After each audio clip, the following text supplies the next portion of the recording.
I'm Sarah Jo Best. I'm the Director of Lincoln Trail District Health Department, and I'm very excited to talk to you today about the hands-on nutrition outreach and recreation for students, or the Hardin County Honors Program.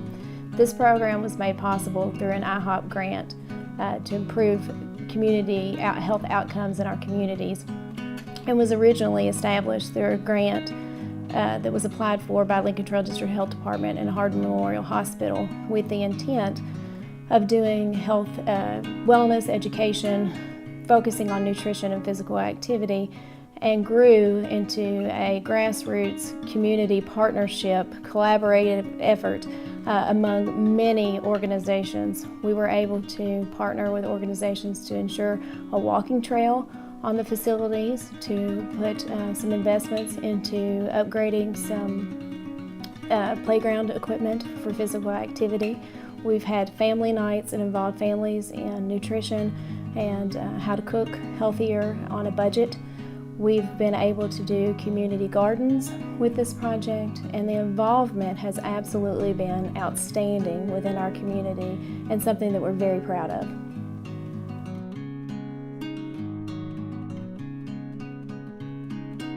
Okay, I'm Kathy Francis, Director of Panther Place After School Program, serving at-risk students in the E-Town School District from 2 different elementary schools. Well, we serve about 75 students from 1st to 5th grade, and how the Lincoln Trail Health Department got involved is through a grant, IHOP grant, that involved not only building the trail, but serving our program with physical fitness classes 2 days a week. And so all of our students received physical fitness classes and nutrition classes. Each grade received a nutrition class, I believe, once a month. Hi, I'm Donnie Gill. I'm the health educator for Hardin County in the Lincoln Trail District Health Department. I come from a physical education background, so I wanted to stay involved with teaching kids in the gym, and plus it gives me a good workout when I get in there with them. I've been over here for maybe 4 or 5 years. Started out once a week, then evolved to 2 times a week so I could see the kids more. With the grant, we were able to provide, well, the 1st through 3rd graders got an iPod Shuffle, and then the 4th and 5th graders got iPod Touches. Ideally, we wanted to use these to kind of measure their workouts. Not everything kind of lined up that way, but they were great for a carrot to dangle for good behavior with a lot of the students. But my primary focus was getting the kids up and active and getting them extra physical activity throughout their weeks. I am Josie Crew, and I'm a registered dietitian for Lincoln Trail District Health Department.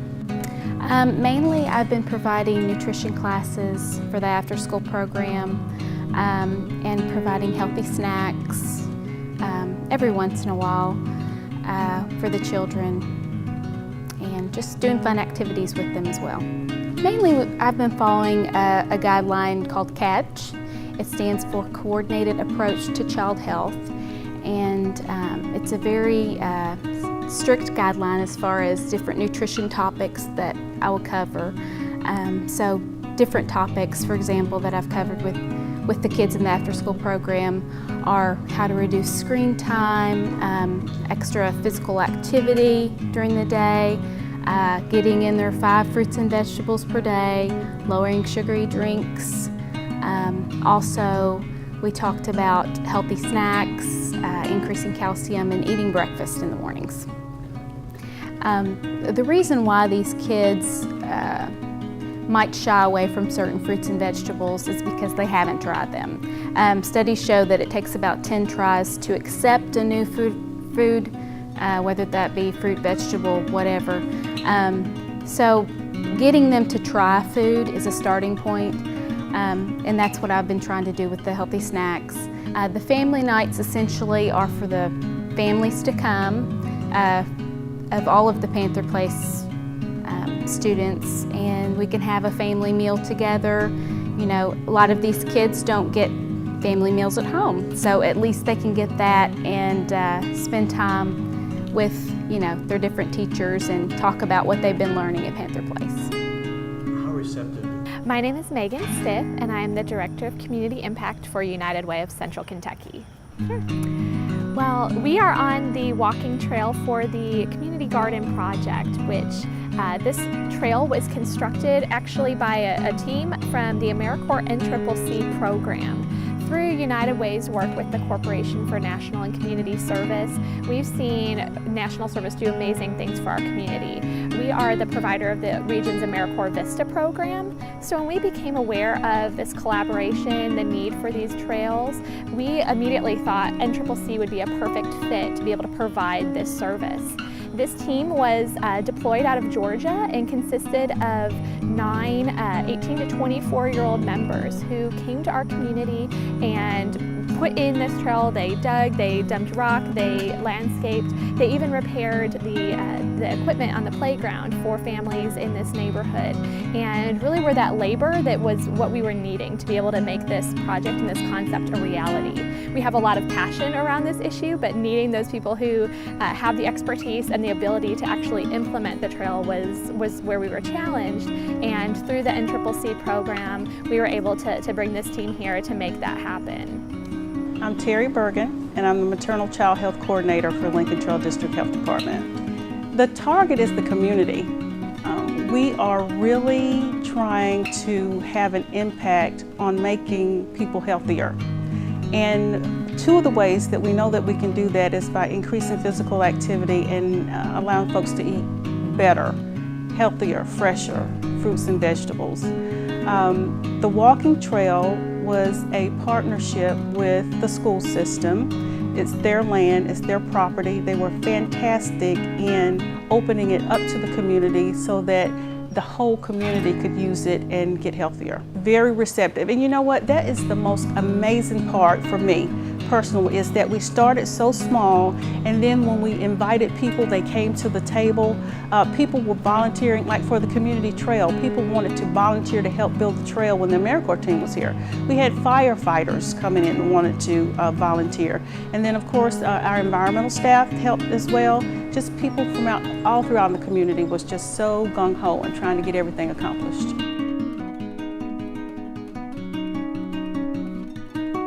Sure. My name is Tracy Schiller. I'm the Chief of Police for the Elizabethtown Police Department. We are in an area that's defined as, and geographically defined as well, as the HAYCRAFT area within the boundaries of the city of Elizabethtown. The HAYCRAFT area has been an area that has had a traditional history of being one that's been a little more depressed economically, and probably from a criminal position has probably had some of the more of the open-air drug issues and things like of this nature that have caused some concerns for the residents. I've been the chief of this police department for just shy of 3 years. When I first came to work here, we probably wouldn't be having this conversation on this lot. It was used for other things that the community members had a lot of problems with. And so consequent to this partnership and the work that's been done, you've seen those things drift away and this type of thing take the place of it. We see people out in the community more. They'll be able to enjoy the garden, the park, walking the streets, these types of things that they didn't do before. Sure, I think the community gardens is a great focal point that emphasizes the importance of having something that brings people together, helps to create and solidify partnerships that have some effective impact on the neighborhood. And as much as it relates to quality of life, and from my standpoint, addressing any kind of crime and disorder and things of this nature. And I will tell you that this is a great representation of, I think, a lot of work that went into establishing tremendous partnerships within different departments within the city government and the community members. And because of those partnerships and the effectiveness, I think this is what you get, this type of a product. My name is Melissa Neppy, and I'm with the City of Elizabethtown, where I work in the Department of Planning and Development. The idea of the community garden is something that we had tossed around over the last several years. After we found out about the opportunity with the Lincoln Trail District Health Department, it kind of gave that project life and legs, something that we could run with. we were eager to meet with them and talk with them and learn about some funding that they have to make this dream and idea become a reality. Yeah, I think our patience paid off, and I think staying connected to the certain people and agencies and waiting for the right time allowed this community garden to come together as it did. As I said, we had it in mind for a while, but it did take a few years to have the pieces come together and then the funding come into play too. So it worked quite well. Everyone was very dedicated, and that helped it to move along, and we still are. It's a work in progress. But Okay, my name is Phoenix Peeler. I've lived here for about 10 years on HAYCRAFT Street. My husband grew up in Elizabethtown, so this is his hometown. Well, every year my family and I, we plant our own garden, and Melissa, she told us about the project, and she asked if I wanted to get involved, and I said sure, because it's really good for kids to get out and get down into the garden and see where their food actually comes from. So we thought it was a good opportunity, my husband and I. So we got some plots over here and we planted our garden. It's growing and it's great. It's been a good opportunity for me because I've actually seen my neighbors but never knew their names or anything like that. So then when we come out here, we talk and we find out each other's names, our kids' names, and then we find out we have a lot of stuff in common. So, and then we help each other. Like I was on vacation and they came and they watered for me and everything, and I do the same for them on really hot days.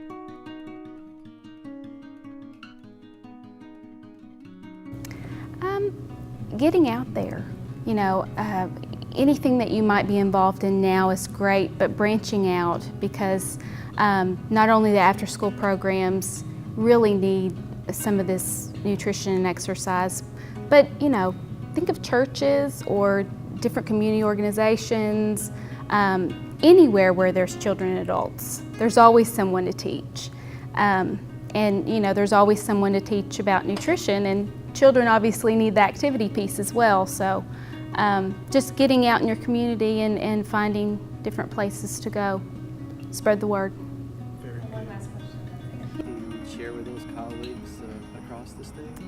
I think what we've been amazed by is how much so many people have to offer, and we look at the assets that our community has, and sometimes it's very easy to think of, well, if only our community had this one magic bullet resource. But I would encourage other communities to look within at those strengths and those relationships that you already have, because that's what's made this trail happen. That's what's made this entire project come to life, is not just one organization, not just money, not just one particular initiative, but it's relationships that we've had with each other. It's our agencies working together and knowing that this is achievable and it's something we can do if we all partner.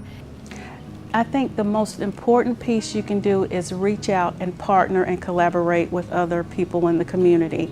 It will make or break your program. If you can get community buy-in, it's essential, and it will just it will make it even better than you thought it would be, because their perceptions, they add and they bring so much more to the table. So what you were thinking changes completely because somebody else has a better idea, and you can implement it, and it's just a beautiful product. We really think a tremendous amount of these successes are due to a lot of the work that the other departments in the city have done in conjunction with the community members here. Now I will tell you, none of this would happen if the folks that lived here didn't want it to happen. You know, this is their neighborhood, it's their community. They're making it what they want it to be, and we're helping them get there. That's what it amounts to. I guess from a community development standpoint, we never want to count out anyone as being a partner. There are always people around that can help in different capacities. And just staying in touch and staying connected to those folks and bringing them together when the time is right, great things happen.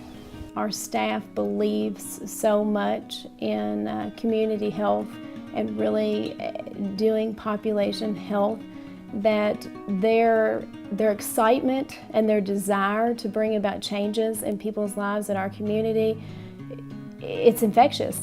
You know, that spreads, and so I don't think that it was difficult, because people could see that in them and get that excitement from them, and then that just grew, and just like an infectious disease spreads, so does enthusiasm when you're working in your community to improve health outcomes. So it wasn't difficult, but a lot of that's attributed to the staff that were out there working in the community.